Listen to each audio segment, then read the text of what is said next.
Okay, so this is how my hair looks in its most natural form. As you can see, you have seen the complete nappy part of my hair just come out, you know, after I washed it. I'm going to go ahead and go through the conditioning part. Let me find this. Alright, since I use the Garnier, I'm going to use the Garnier Length and Strength Conditioner, which is specialized in basically helping repair splints and blah blah blah. Alright, so here we go. I usually take, like I said, like this, put it on my fingertips, rub it like that, take one hand, pull one segment like that, and just take the other hand and just run it right through the roots like that. That way it will save you from having to, you know, part your hair and then like doing the whole, you know, smear it on your scalp thing. It just runs it right through, just like 4 or 5, you know, parts in one time. And I just work it like that on one segment, and then I just work it out, you know, do the same thing for, you know, the next segment, blah blah blah, and I just keep going around. One thing I want to talk about, and I know this is probably a question that a lot of people who have perm hair who are thinking about going natural have, as far as like the process itself. And I've actually went through that process, so I can tell you all about what to expect if you decide to go natural. And I think this video would help, you know, encourage you to, you know, go natural, because it basically gives you all the pointers in how to handle natural hair once you reach that point. One of the things I want to talk about, one of the concerns that we have as far as, you know, looking forward to or what to expect with growing a perm out is hair breakage. And one thing I do know is that regardless of what anti-breakage stuff that you put in your hair, regardless of whatever you do to your hair, regardless of what you try to do to keep your hair from breaking off, it's not going to work. I'm going to tell you that right now. Your hair is going to break off regardless, at least the perm part of it. Because what your hair is going to grow through, it's just like what they call a creamy crack, and that's exactly what it is. It lives up to its name as far as that, because what your hair is going through is because it's used to having a chemical in your hair, just like, you know, a regular drug addict or whatever. If they go on a drug, or if they're on a drug for, you know, a certain amount of time, and their body just kind of like adjusts to it, if you just stop, then your body's going to go through a whole lot of different changes. That's what they call withdrawal. And that's basically what, it's the same exact thing that your hair is going to go through when you stop putting the perm in your hair. So that's one thing that will happen. Still take care of it the same way you had before. It's completely natural. So if you see like a clump of hair, you know, falling out of your head, that's natural. Like nothing wrong. That's just a normal thing. Like that's what happened to my hair. Like my hair was literally like just below shoulder length. It was like probably like right here before I started growing the perm out. And I started growing it out about August of '06 or whatever, and by the time March was around, my hair went from here to like up here, like the way it looks now, like it, you know, with it being curly and short. Like that's how short my hair was, and it was really, really stringy. It was just a mess. And even then, like it was still breaking off. So expect that definitely. I think if you want to do the complete chop off, like if you just like, you know, just cut all the perm hair off and start from the beginning, I think that's the healthiest way to do it.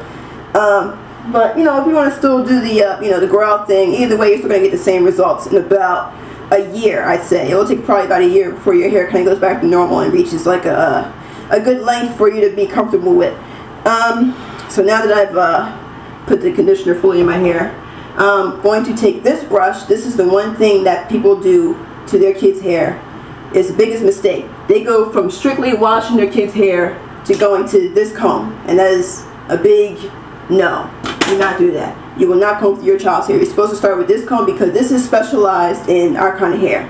Either this comb or this brush or this kind of comb. Always start big and then work your way small. Now what I usually do is I start from the front.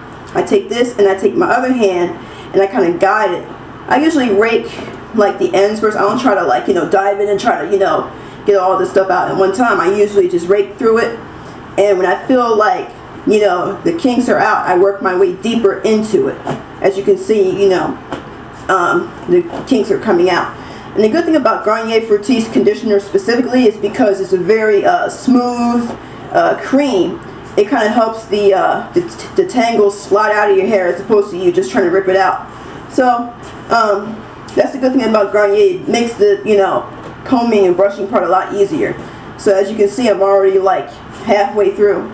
The one thing I don't want you guys to do is to look at this video and be like, oh, you know, well, it's going to take me that short of a time, you know, to comb my hair, because I don't know what kind of stuff you put in your hair. I know you probably put a lot of really crazy stuff in your hair, so I'm pretty sure it won't take as short of a time as it would for me, because, you know, I've been doing this for quite a while, and my hair is kind of like trained to stay untangled, you know, to a certain extent. So that's why it's kind of like taking, you know, quick time for me to, you know, go through my hair. So, you know, it might take a while for you, because your hair might, you know, be like a slightly different texture, you know, as a result of the stuff that you put in it, or, you know, whatever. So I don't want you guys to be frustrated because, you know, it's not taking you 5 minutes like it's taking me. Because I remember, you know, once upon a time, it did not take 5 minutes was nothing to, you know, how long it took for my mom to brush my hair out. It would literally take her, well, this is, you know, the Blue Magic days when she was using Blue Magic in my hair. And it took her, like, no less than, like, 2 hours to comb through my whole head. And by then, her hand was hurting, my head was hurting, both of us were crying. We were just going through all kinds of changes, which was the reason why we went to the perm in the first place. But that was, like I said, that was because she went from washing my hair to using this comb, which was a big mistake. And, you know, she didn't know that at the time, and neither did I. You know, had I known that, we probably would never, you know, went to the perm in the first place. So, this is what I'm doing with the conditioner, just brushing through it a couple of times. And then when you brush through it, and you notice that all the kinks are out using this brush, and this brush is a pretty good brush. Like, don't ever underestimate the power of the brush with the little balls in the end. This is a really, really good utensil. Then you can work your way with this comb. As you can see, you know, it's not taking that long for me to, you know, comb right through it. And like I said, when you first start out doing this method, it may not take you 5 minutes. It may take you maybe 30 minutes, but after a while, it will take a lot shorter of a time, because your texture, your hair texture will start to change as you start to change your products. And it'll help you, you know, just kind of like slide the kinks through your hair faster. So that's the good thing about using the stuff that I use. And like I said before, if you know, have finer hair, or if you have, like, you know, looser hair, you might not want to use like the thick castor oil that I use in my hair, because my hair is really coarse and it's really thick. And like I said, as you can see, it is the epitome of complete nappiness. So, you know, you probably go more with something a little bit lighter, like you know, Motions, or, you know, Hollywood Beauty olive cream, you know, something that your hair can breathe in. And that's the other thing about mineral oil, is that the reason why it's not good is not only does it cause your hair to be really, really gunky, is that mineral oil in general is something that your hair cannot absorb. So it just kind of defeats the purpose of you putting it in your hair, because your hair can't really absorb mineral oil. And that's why it just kind of like sits outside of your hair. And that's the good thing about castor oil, is that your hair is actually able to take it in and do something with it. Whereas mineral oil, it can't, because it's too, like, it's almost like plastic in a sense, you know. And people who use Vaseline, you might as well forget it. You know, that's just like, I mean, it's petroleum jelly. That's what it is. It's nothing but mineral oil. So, you know, you might want to reconsider that as far as, you know, doing the right thing for your hair. Let me see. So my hair is pretty much combed out by now, and conditioner has pretty much done its job. And I'm going to go ahead and rinse this out and then move on to the next step. All right, so I will see you in a few minutes.